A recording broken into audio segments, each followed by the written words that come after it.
Dark void के बीच एक massive dragon का बॉडी स्ट्रेच हो रहा था, जैसे एक एंडलेस रोड जो कहीं से शुरू होता हो लेकिन कहीं खत्म न होता हो। ये ड्रैगन का बॉडी ही रीइंकार्नेशन का रोड था। वैंग लिन उस ड्रैगन के ऊपर खड़ा था। नीचे फ्रोजन आइस जैसा सरफेस था, आगे बस इन्फिनिटी थी। दूर कहीं उसे महसूस हुआ जैसे ली चियान में और बाकी लोग इसी रोड पर आगे बढ़ चुके हैं, रीइंकार्नेशन की डायरेक्शन में।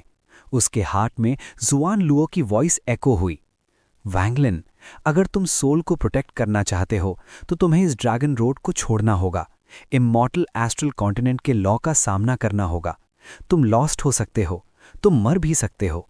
वॉइड साइलेंट था, सिर्फ प्रेशर महसूस हो रहा था, इनविजिबल लेकिन ओवरवेलमिंग। इमॉर्टल एस्ट्रल कॉन्टिनेंट का लॉ विजिबल नहीं होता, सिर्फ प्रेशर के फॉर्म में महसूस होता है। अगर तुम इसे रेजिस्ट कर पाए तभी तुम बाहर निकल पाओगे। वैंग लिन चुप था। मैं हेल्प करूंगा, लेकिन सिर्फ 50% चांस है। हिस्ट्री में कभी किसी ग्रैंड एम्पीरियन ने किसी को इस लॉ के खिलाफ गाइड नहीं किया। तुम शायद पहले होगे। साइलेंस। 10 साल। मैं सेलेस्टियल लैंड में सिर्फ 10 साल रुक सकता हूं। अगर 10 साल में बाहर नहीं आए तो समझ लेना। वैंग लिन ने आंखें बंद की। 10 साल। अगर फेल हुआ, सब खत्म। जुआन लुओ उसके सामने अपीयर हुआ। उसकी आईज काइंड की, जैसे वो अपने खुद के डिसेंडेंट को देख रहा हो। एक बार फिर पूछता हूं, क्या तुम मुझे अपना टीचर मानोगे? ये मोमेंट भारी था। वैंग लिन के पास मना करने का कोई रीजन नहीं था। टीचर। ये वर्ड बोलते ही कनेक्शन बन गया, रिस्पॉन्सिबिलिटी बन गई। एंशिएंट दाओ क्लैन का बर्डन उसके शोल्डर्स पर आ गया। जुआन लुओ हंसा, दिल से। डिसाइपल, मैं इमॉर्टल एस्ट्रल कॉन्टिनेंट पर तुम्हारा वेट करूंगा।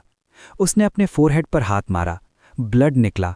रेड ग्लो के साथ वो ब्लड एक ब्लड ड्रैगन में ट्रांसफॉर्म हो गया। वो ब्लड ड्रैगन रोर करता हुआ वैंग लिन के अराउंड घूमने लगा। मैं 9 सन्स में से एक हूं। मेरा एसेंस ब्लड तुम्हें कुछ वक्त प्रोटेक्ट करेगा। आइस क्रैक हुआ। ड्रैगन रोड में एक गैप बना। उस गैप के अंदर घोंसली लाइट थी। इमॉर्टल एस्ट्रल कॉन्टिनेंट का लॉ। वैंग लिन ब्लड ड्रैगन के साथ उस गैप की तरफ रश करने लगा। तभी उसने अपना हाथ वॉइड की तरफ बढ़ाया। घोंसली रेज निकले। उसके स्टोरेज स्पेस के सारे बीइंग्स बाहर आए। झू ली गुओ, लिू जिनबियाओ और सबसे important mosquito beasts. Mosquito king भी। वैंग लिन बोलने ही वाला था कि मस्कीटो बीस्ट्स की आईज में मैडनेस चमकी। वो बिना रुके गैप की तरफ रश कर गए। वैंग लिन शॉक्ड रह गया। उन्होंने इमॉर्टल लॉ का प्रेशर फील किया, लेकिन अनकंफर्टेबल होने के बजाय उनका बॉडी एक्सपैंड होने लगा। Rapid expansion.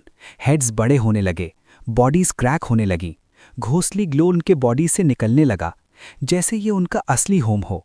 जुआन लुओ की आईज शाइन कर उठी। ये अडैप्ट कर रहे हैं।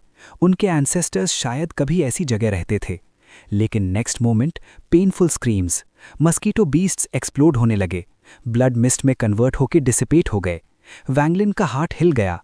वो उन्हें बचाने जाने लगा, लेकिन जुआन लुओ ने रोक लिया। मत रोको, ये मेटामॉर्फोसिस है। अब 100 से भी कम बचे थे। हर एक माउंटेन के साइज का हो चुका था। पेन के बावजूद कोई रिट्रीट नहीं कर रहा था। उनके सोल के अंदर बरीड मेमोरी जाग रही थी। मस्कीटो किंग सबसे बड़ा था, hundreds of thousands of feet tall, blood से कवर्ड, रोरिंग, जैसे किसी इनविजिबल फोर्स के साथ मर्ज हो रहा हो। हाफ इंसेंस टाइम बीत गया। अब सिर्फ कुछ ही बचे थे। फिर एक और कोलैप्स वेव आई। इस बार वैंग लिन कंट्रोल नहीं कर पाया। वो आइस से बाहर जंप कर गया। चाहे फेल हो जाओ, लेकिन मैं तुम्हें मरने नहीं दूंगा। मस्कीटो किंग उसके लिए सिर्फ बीस्ट नहीं था, 2000 साल का कंपेनियन था। तभी हेवन शेकिंग रोर हुआ, फिर दूसरा, फिर तीसरा, टोटल 9 रोर्स। वॉइड ट्रेम्पल कर गया। कोलैप्स्ड बॉडीज के बीच से मस्कीटो किंग एमर्ज हुआ, प्लैनेट के साइज का। उसका माउथ इतना बड़ा था कि देखकर स्कैल्प नम हो जाए।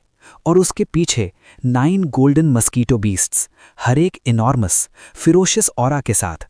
जुआन लुओ की आईज वाइडन हो गईं। इम्पॉसिबल, उसने धीरे से कहा।